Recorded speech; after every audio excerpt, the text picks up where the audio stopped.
Bon, mesdames et messieurs, passons au planning, les 24 dernières heures, toutes les épreuves qui vont suivre le départ du groupe 24 heures, les 50 derniers pourcents du groupe, du groupe 48 heures. Pardon.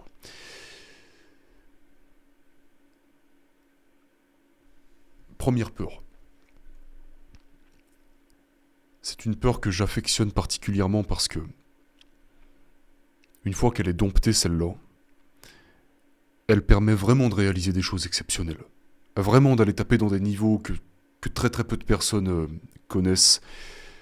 C'est la peur de l'irrationnel. À ce moment-là, pour vous, mesdames et messieurs, vous avez probablement passé peut-être les 24 heures les plus intenses de toute votre vie. Avec ce que vous avez déjà fait depuis la veille. Et vous vous rendez compte à ce moment bien précis, aux alentours de 7 heures du matin, qu'il vous en reste autant. Et ce qu'il y a de bien avec les instructeurs dans ce camp d'entraînement, c'est qu'ils ne vous laissent jamais entrevoir la lumière au bout du tunnel. Jamais. Et à ce moment-là, peut-être que ce sera moi, peut-être que ce sera un instructeur, mais on va vous faire comprendre que on va encore passer un cap. On va aller chercher encore plus d'intensité. Alors que vous avez les stigmates, les courbatures, les douleurs de la veille. Après le petit déjeuner, 3/4 d'heure de repos, on part sur la peur de l'irrationnel. Parce que vous avez une idée de ce à quoi vous attendre, vous ne savez pas encore quoi, mais vous avez une idée et vous êtes épuisé. On va commencer avec une épreuve, donc le soleil se sera levé à ce moment-là. C'est en fait un bloc d'épreuves, un bloc de 5 épreuves qui n'ont jamais été données à faire lors des 9 premières classes. Et je vais juste vous donner le nom de chacune de ces épreuves qui vont s'enchaîner les unes à la suite des autres. Donc ce sera les 5 travaux. Le premier ce sera, écoutez bien, la chasse au phénix. La deuxième épreuve ce sera la boucle sans fin. La troisième ce sera l'épreuve de la corde. La quatrième ce sera l'épreuve des statues. La cinquième ce sera l'épreuve du mur. On est sur une moyenne de 20 minutes par épreuve. Il y en a 5 à la chaîne. Et c'est à partir de là, j'ai également rajouté cet élément qui pour moi manquait aux premiers événements, mais l'expérience nous y amène. C'est à partir de là qu'on va commencer à rajouter des épreuves avec des règles qui peuvent être en votre avantage, à votre avantage.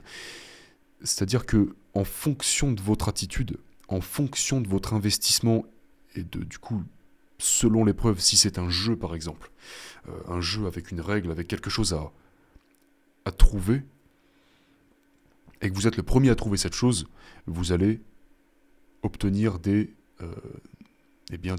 cadeaux, des bonus, peut-être un peu de repos, peut-être une assiette un petit peu plus garnie lors du prochain repas, peut-être une demi-heure ou une heure de sommeil supplémentaire la prochaine nuit. Donc je n'en dis pas plus par rapport aux 5 travaux, ce sera la première épreuve après le départ du groupe format 24 heures. Une collation entre 20 et 30 minutes, un nouveau débrief, et on part sur la prochaine épreuve.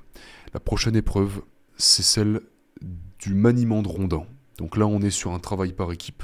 Et cet exercice-là, qui est présent depuis la classe 4, ça va être du développé militaire, des changements d'épaule, squat avec le rondin, tout ça de manière synchronisée avec le reste de votre équipe.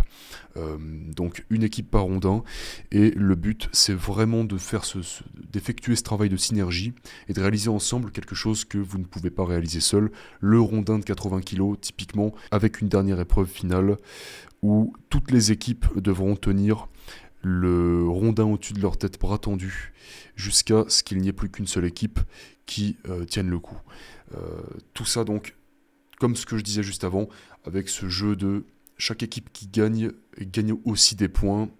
Ça peut être un temps de repos un peu plus long, des rations un peu plus chargées, ce genre de choses. Dans cette épreuve, le débrief juste avant le top départ va mettre en lumière le travail de synergie, le travail d'équipe, le fait que même que tu sois un solitaire, que tu n'aies pas envie, que de nature c'est pas forcément dans ta nature, dans tes cordes de travailler en équipe, mais peut-être qu'il y a un moment, et je pense que là, si tu as écouté les 3 premières vidéos, tu comprends vraiment la dynamique du camp, c'est que peut-être qu'un jour, si c'est pas encore le cas, tu vas ouvrir une entreprise.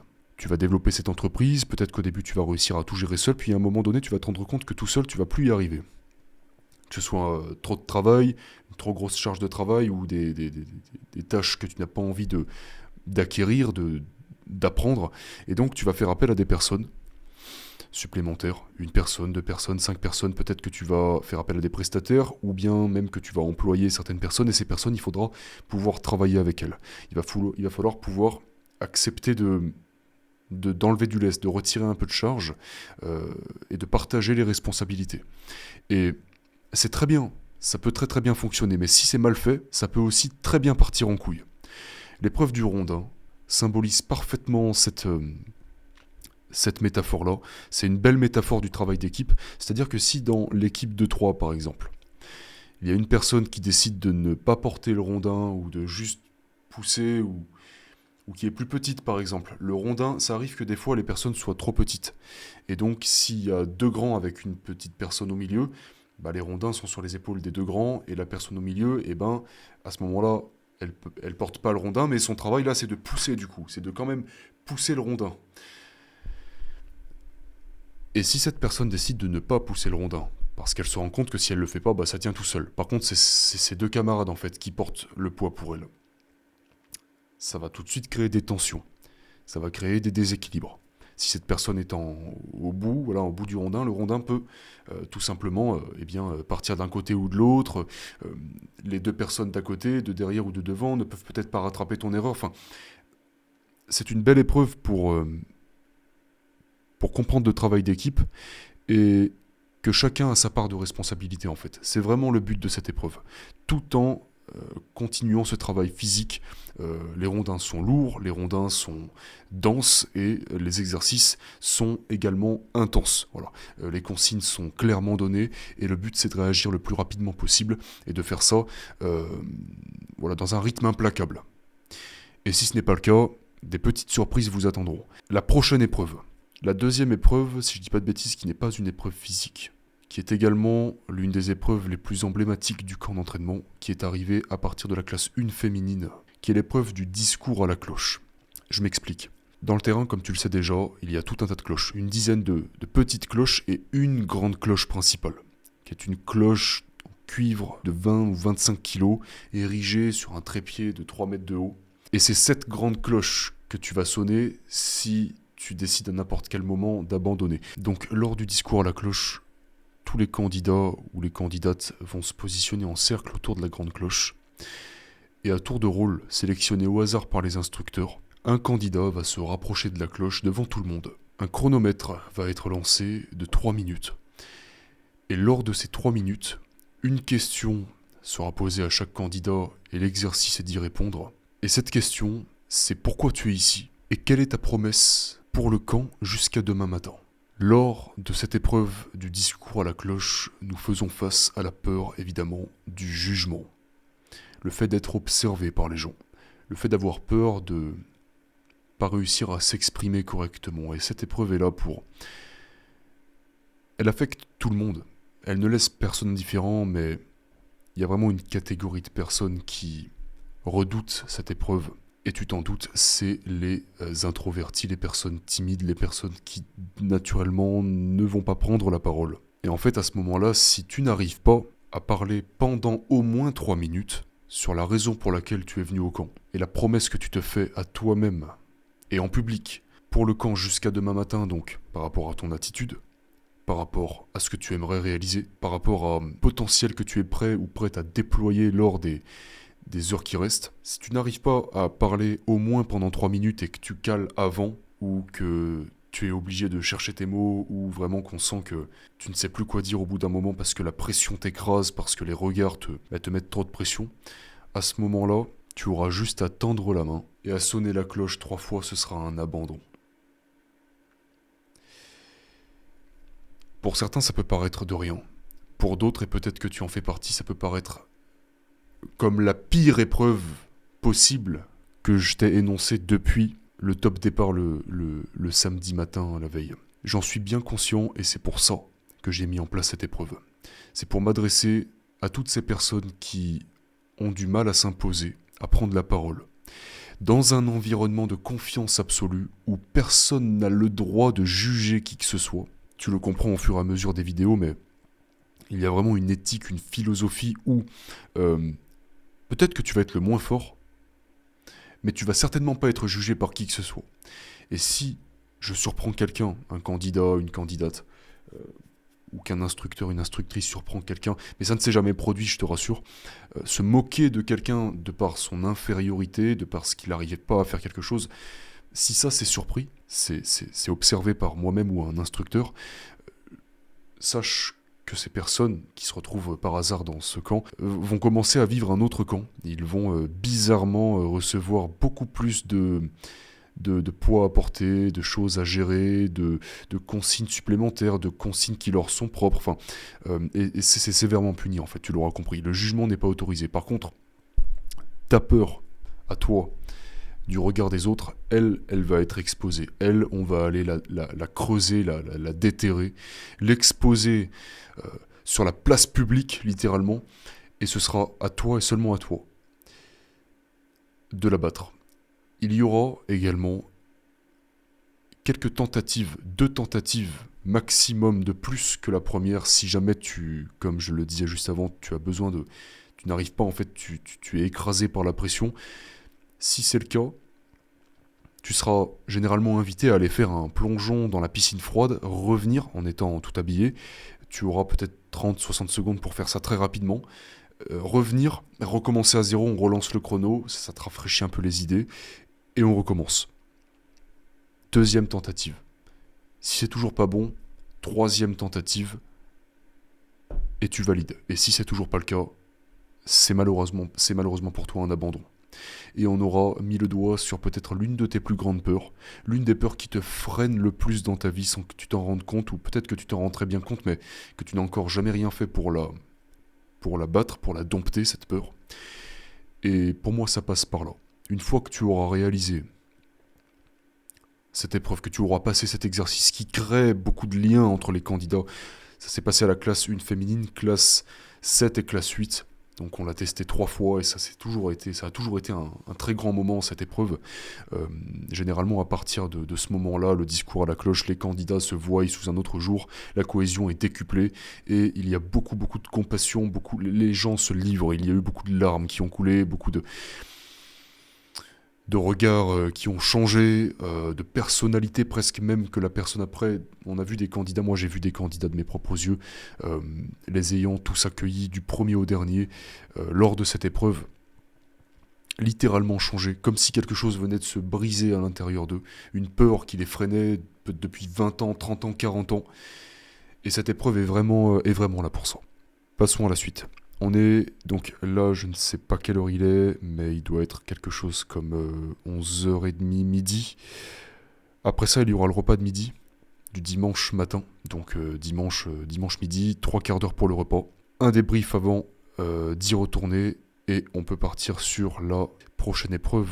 Une autre épreuve emblématique. Tu réaliseras, tu te rendras bien compte que les épreuves au camp d'entraînement sont des épreuves que tu retrouves rarement ailleurs. On est sur des épreuves très très originales et celle-ci en fait partie également, c'est l'épreuve de la masse. L'épreuve de la masse, orientée dans une direction dans laquelle on lui a jamais, peut-être sur les dernières classes, mais pas avant en tout cas, une direction de compétition en fait. Ça commence par une initiation de 30 minutes, parce qu'on est sur un mouvement, si tu ne l'as jamais pratiqué, qui est relativement complexe. Une fois que le mouvement est maîtrisé, une demi-heure de pratique pour ça, avec toutes les explications, le maniement de la masse, la récupération, les prises, la zone de frappe sur les pneus, etc. Une fois que ça c'est fait, on part sur un échauffement de 15 minutes, où il va être question de pratiquer ce que l'on a mis, donc ce que vous avez répété à la masse, donc 10 coups à gauche, 10 coups à droite, 10 coups en alternance, plus sprint de 50 mètres, retour, on recommence pendant 15 minutes. Après ça, l'épreuve de la masse commence réellement, la compétition n'est pas encore présente, j'y viens juste après. La session masse est divisée en 3 épreuves, en 3 créneaux on va dire. Le premier est un 10 rounds 10 rounds de 2 minutes, avec 1 minute de pause entre chaque round, avec 1 minute pas de pause mais d'exercice, soit de deadlift, soit de maintien, c'est-à-dire les pneus sur lesquels vous allez frapper ont des poignées. Les pneus font environ 60 kg. 2 minutes de frappe, 1 minute de maintien, donc quand je dis maintien, c'est on lève le pneu. On lève le pneu et juste on le maintient quoi. En gros on est sur une résistance au niveau des trapèzes. On pose 2 minutes de frappe et ensuite on alterne avec du deadlift. Donc là, juste on va venir lever, poser le pneu pendant 1 minute. 10 fois 2 minutes de frappe plus 1 minute entre chaque round de soit de deadlift, soit de maintien de pneu. Après ça, 15 minutes de frappe non-stop avec une pression constante. L'arrivée des arrosages, de l'arrosage sur cet exercice également. On est en été. Donc l'arrosage est presque même agréable au final. En été, c'est pas vraiment dérangeant, juste ça vient te perturber, te déconcentrer, c'est le but des instructeurs lors de l'intégralité du camp d'entraînement, te pousser au craquage. Et ton travail à toi, c'est de ne pas craquer. Et mon travail à moi, c'est de te faire comprendre encore plus en profondeur pourquoi tu fais ce travail. Et sur les 15 dernières minutes, c'est là que la compétition apparaît. On est sur un rythme... on est sur de la frappe, 15 minutes de frappe non-stop sur les pneus, comme on vient de le faire juste avant, mais à un rythme imposé. C'est-à-dire qu'il va y avoir littéralement un tempo donné avec généralement nos enceintes, qui va être relativement intense, qui va même accélérer au fur et à mesure du temps. Et à ce moment-là, en fait, avec tout ce que vous venez déjà de faire, la plupart vont craquer. Et à chaque fois que quelqu'un craque, en fait, c'est terminé pour lui. Et on va faire ça jusqu'à ce qu'il n'en reste plus qu'un. Donc on part sur 15 minutes. Si au bout de 13 minutes, il n'en reste plus qu'un, et qu'à la 14e minute, le dernier craque, et lui non plus n'a pas réussi l'épreuve. Donc il faut vraiment aller jusqu'à 15 minutes de frappe non-stop selon le rythme imposé. Et si quelqu'un n'arrive plus à suivre le rythme, le tempo donné, il est éliminé. C'est pas plus compliqué que ça. Après les 15 minutes, tant qu'il y a au moins 2 candidats ou 2 candidates qui sont toujours là à se démener contre elles-mêmes et entre elles, le chrono continue de tourner. Et là, on est de nouveau dans un environnement de compétition saine où tu te retrouves avec des concurrents ou des concurrentes, si tu es un homme ou une femme, qui ont autant envie de réussir que toi. Et dans ces environnements, dans ces contextes bien précis, généralement, il se passe coup sur coup des choses exceptionnelles. Que ce soit la personne qui tient jusqu'au bout ou la personne qui a tout donné jusqu'au moment où elle n'a pas finalement réussi à maintenir le rythme aussi longtemps que son concurrent, là, il se passe quelque chose. Là, on comprend des choses en nous. C'est quand on est poussé dans nos retranchements, généralement dos au mur, que l'on se découvre. Ensuite, fin de l'épreuve de la masse, collation de 20 minutes, nouveau débrief de ma part, et place à la prochaine épreuve. La prochaine épreuve est une des épreuves qui n'est pas physique.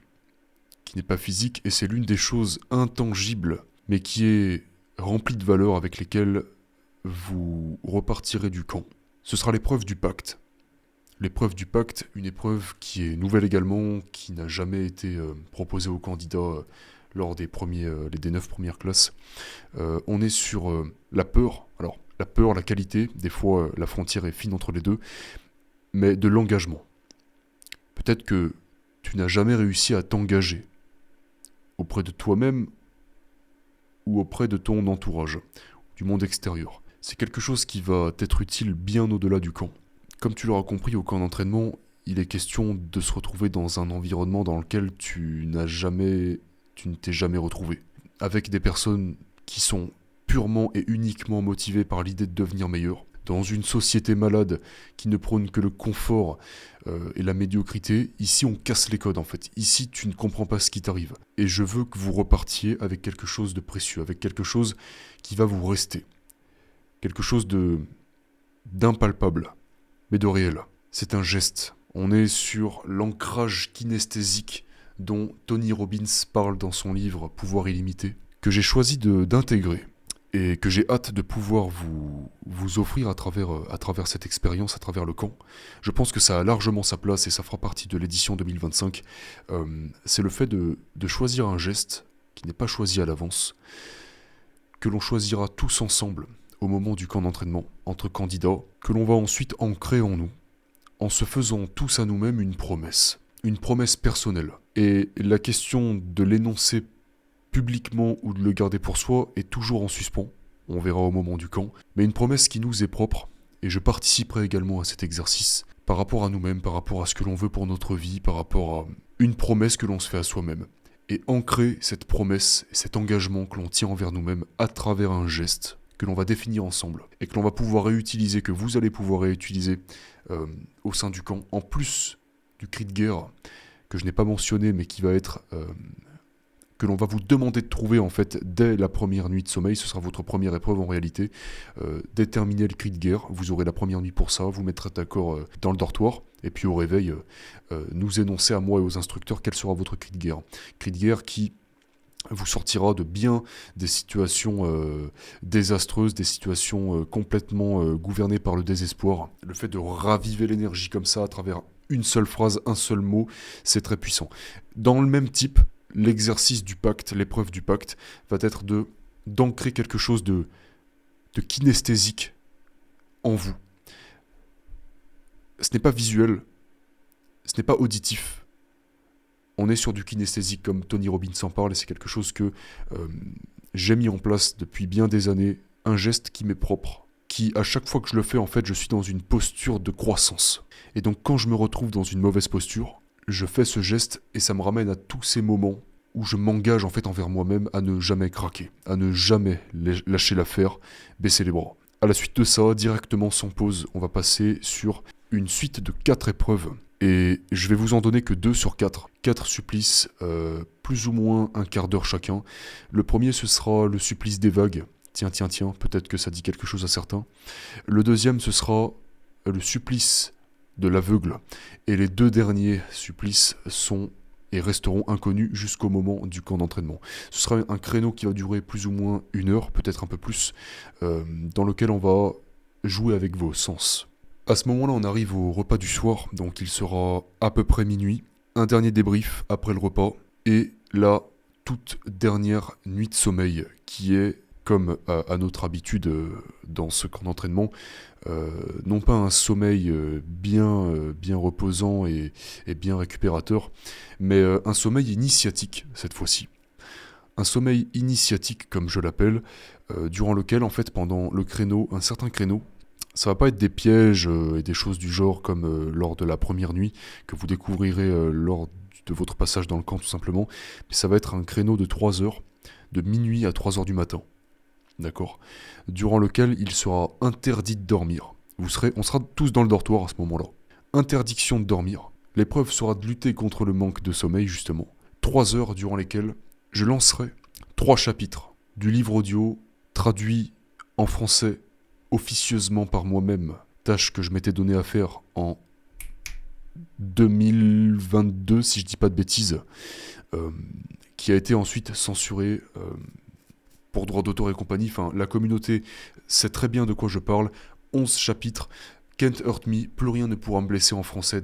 Désormais, la version française existe. Je participe également dans la version officielle. Je suis voix off officielle de la partie challenge. Il y a un challenge à la fin des 10 premiers chapitres sur les 11 du livre audio en question, du livre en question. Moi, je l'avais traduit à l'époque. J'avais fait ce travail. On est sur à peu près 7 à 800 heures de travail, une partie en équipe, une partie tout seul, de traduction du livre, donc de l'anglais au français parce qu'il n'existait pas en français à l'époque, de l'autobiographie de David Goggins, et puis enregistré au micro et monté avec des musiques tout le long. Et voilà, les 11 chapitres ont été traduits et ils sont dans un disque dur, ils sont plus du tout publics, et j'ai l'habitude de le faire tourner, certains chapitres qui reviennent souvent lors du camp d'entraînement, parce qu'en fait ça colle parfaitement avec les épreuves du camp, l'environnement dans lequel vous vous trouvez, l'environnement que j'ai choisi de créer, et donc qui va vous pousser encore plus à comprendre pourquoi vous avez foutu les pieds ici en fait.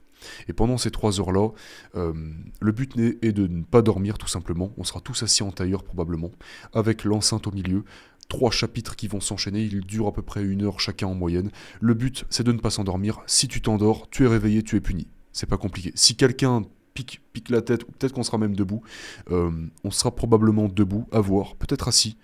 Le fait d'être assis favorise un peu plus le sommeil quand même. Donc assis, je pense, en tailleur. Résister contre le sommeil, tout en étant conscient de ce que l'on écoute et de ce qui nous arrive.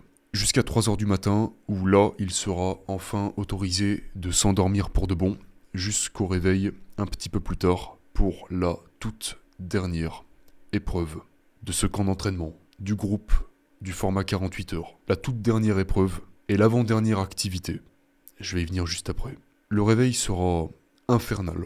Vous aurez 60 secondes pour être debout devant le dortoir en condition prêt à passer à l'action.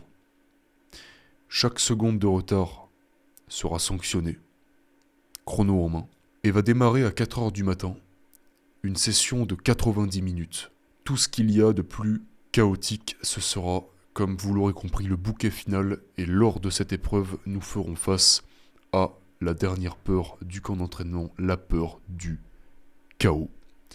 Le chaos physique, le chaos mental, le chaos psychologique, où tout est destiné à te rendre complètement fou ou complètement folle.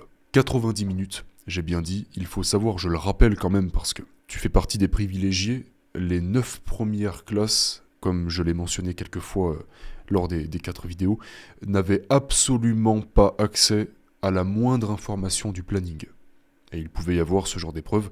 Là, la nouveauté par rapport à avant, c'est qu'on va jusqu'au lundi matin. Avant, ça s'arrêtait jusqu'au soir. Mais peut-être que l'anticipation crée plus de difficultés. Ça dépend d'une personne à l'autre. On part sur 90 minutes en situation de guerre, littéralement. Tout un tas d'épreuves qui vont s'enchaîner encore et encore. Il va faire encore nuit à ce moment-là. Comme j'ai dit, le top départ est donné à 4h du matin, jusqu'à 5h30. Jusqu'au moment où le jour va commencer à se lever. Et où la toute dernière activité, celle à laquelle j'ai donné le nom, le sacrifice du fardeau. Parce qu'il va quelque chose va vous être remis lors du camp d'entraînement. Un fardeau, alors qu'il soit métaphorique ou réel, ça vous le découvrirez sur le camp, qui va vous accompagner longtemps lors de ce camp d'entraînement, qui va surtout vous être remis à un moment bien précis, et qui va vous suivre jusqu'à la fin, jusqu'au moment où il sera l'heure de le sacrifier, jusqu'au moment où il sera l'heure de lâcher ce poids que vous portez sur les épaules depuis trop longtemps. Et ce fardeau que vous allez donc enfin poser, qu'il soit physique ou métaphorique, encore une fois, je vous laisserai la surprise. Ce sera un moment extrêmement fort en émotion, parce que c'est aussi la fin de votre camp d'entraînement. 48 heures comme vous ne les avez jamais probablement vécues de toute votre vie. Ce sera un moment très fort en émotion parce que vous arrivez donc à la fin. Si vous en arrivez jusque-là, ça veut dire que vous n'aurez pas sonné la cloche, que vous vous serez surpassé jusqu'à la dernière seconde, jusqu'à la dernière épreuve. De la même manière que vous allez sacrifier, poser enfin ce fardeau, vous allez également, et c'est tout le travail que l'on fait au camp depuis la première seconde au top départ, poser, vous délester de votre ancienne version de vous-même, à proprement parler, dans tous les sens du terme. Et après ça, la remise des médaillons, la photo de classe, et le moment de célébration. Et pour le format 48 heures, le moment de célébration ne dure pas 30 à 60 minutes, mais littéralement 7 heures. 7 heures, de 7 heures du matin jusqu'à 14 heures plus ou moins, où le camp est véritablement terminé pour vous, les épreuves physiques du moins. Il va y avoir un grand moment de célébration où la pression redescend jusqu'à à peu près 11h, 11h30 du matin, où on prendra les voitures et on ira tous ensemble dans un restaurant voisin à une quinzaine de minutes de route. Un buffet à volonté dans lequel je vous conseillerais de vous contrôler pour ne pas mettre les gérants de ce restaurant en faillite ou les forcer à fermer le restaurant parce que la putain d'équipe que nous formons sera tellement affamée qu'elle va dévaliser le buffet. Ça, c'est à prendre en compte pour moi qui organise tout ça et à contacter le restaurant, les prévenir un petit peu avant que l'équipe qui débarque n'est pas une équipe comme les autres, mais bien l'équipe du format 48 heures de The Resurrection qui n'a jamais sonné la cloche et qui s'est réinventée en 48 heures chrono lors d'un week-end exceptionnel que j'ai eu l'honneur d'organiser. Comme vous pouvez le comprendre et je vais finir sur ça, ce camp d'entraînement pour moi, c'est le projet le plus fou que j'ai eu le cran de mettre en place. C'est une idée folle à la base que je n'aurais jamais imaginé pouvoir concrétiser. Et c'est surtout, comme je le disais dans la vidéo du format 24 heures, il me semble, une extension de ma propre vie. C'est-à-dire que je vous renvoie vers le lien de ma toute première interview que j'ai réalisée avec d'ailleurs un ancien candidat, Jérémy, si tu passes par là. Je te passe la dédicace. Mais dans cette interview, je vous parle pour la toute première fois à cœur ouvert de mon parcours, de mon enfance jusqu'à aujourd'hui. Et dans cette vidéo, je vous parle comme je n'ai jamais parlé à qui que ce soit de tout ce que j'ai vécu, de comment je l'ai vécu et de pourquoi j'en arrive là aujourd'hui. Oui, ce camp a l'air complètement fou. Oui, ce camp est complètement insensé et aucun de mes proches, même ceux qui me connaissent par cœur, n'arrivent vraiment, s'ils le comprennent, ils le comprennent, ce serait mentir de dire qu'ils ne le comprennent pas, mais au-delà de mes proches, vraiment mon tout petit cercle, les gens ont tous beaucoup de mal à comprendre en fait le cœur de ce projet-là.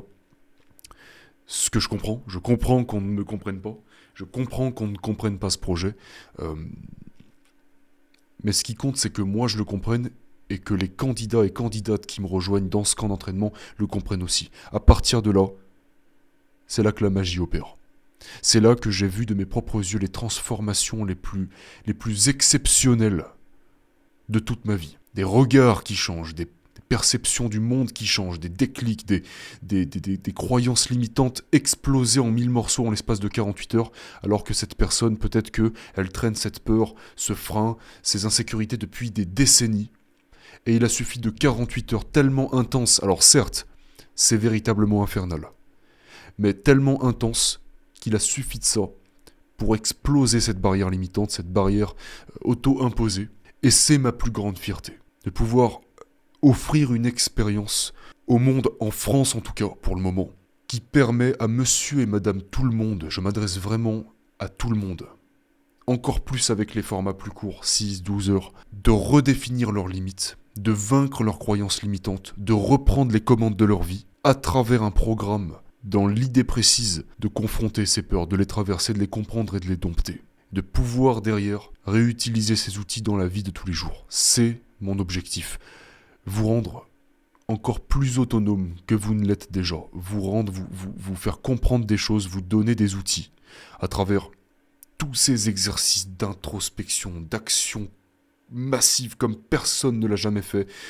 J'ai reçu tout un tas de personnes différentes. J'ai reçu des militaires, j'ai reçu des athlètes de haut niveau, des sportifs professionnels, qui m'ont tous dit que ça, ils n'avaient jamais fait de leur vie. Des personnes qui m'ont dit, par exemple, qu'ils avaient fait le stage commando, le célèbre stage commando de l'armée, qui dure 2 ou 3 semaines. Là, je ne me souviens plus comme ça, 2 semaines ou 3 semaines, il me semble. Mais dans lequel, en fait, on n'atteint pas de tel niveau d'intensité. Même dans des stages comme cela, on n'atteint pas de tel niveau d'intensité. Et ça, pour moi, ça vient d'une seule... c'est possible que d'une seule manière. C'est juste que pour la plupart d'entre nous, nous ne soupçonnons juste pas de quoi nous sommes capables. Et ce camp est là pour mettre un énorme coup de pied dans cette croyance limitante, dans toutes nos croyances limitantes. Il est là pour vous apporter cet électrochoc qui fera littéralement toute la différence par la suite dans votre vie après ce passage dans ce camp d'entraînement. C'est juste un passage. Ça peut changer votre vie, comme ça ne peut rien faire du tout. Encore une fois, tout est une question d'analyse.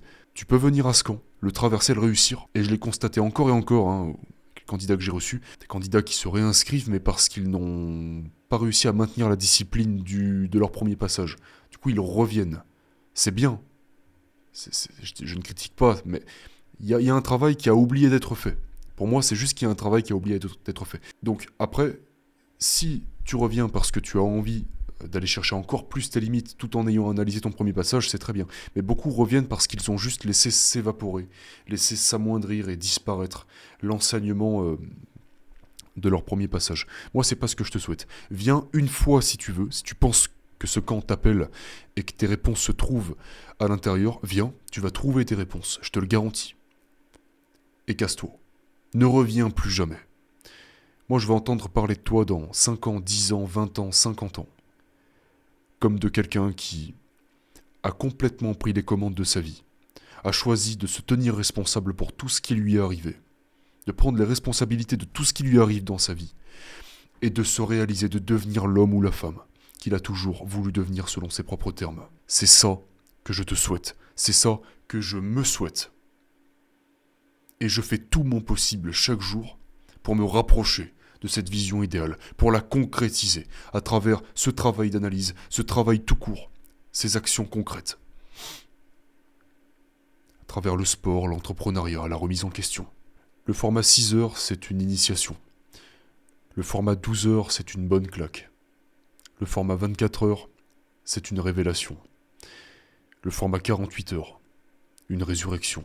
Peu importe le format que tu choisis, ce qui compte c'est que tu choisis celui qui te semble juste, et qu'une fois sur place, tu donnes le meilleur de toi-même. Et qu'une fois que tu seras reparti de ce camp, tu continues de donner le meilleur de toi-même, avec des outils supplémentaires. Une confiance en toi décuplée.